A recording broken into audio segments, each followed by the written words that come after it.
গভীর রাতে ঘরের দরজা ভেঙে এক রাবার শ্রমিকের বাইক চুরি করে নিয়ে যায় চোরের দল। ঘটনাটি ঘটেছে বুধবার গভীর রাতে বিশ্রামগঞ্জ থানার অন্তর্গত বাস্তলি এডিসি ভিলেজের জাঙ্গালিয়া বাড়ি এলাকায়।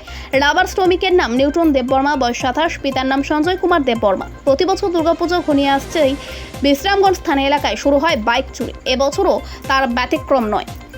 ভাই তোমার বাইকে मिया हरो बाइक कंक्रीट लाइन थांमानि आंदं लाइन थांनाय बिनोद लाइन थांमानि बाइक हरो थुइगे फुङाव नायमानि दुगार सोलायनाय बाइक लाइन थांबायखा कोविड लाइन थांबायखा आमफ्राय नायनायमानि गानगुनि थुइनायमानि मालिया आमफ्राय सेन्टिनि थानाव फेटाबो बिसानाव थानाव बिसानानि তোমার নাম কি?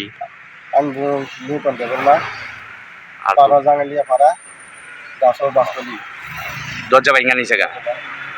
কি বাইক আসলো এটা? 125 Pulsar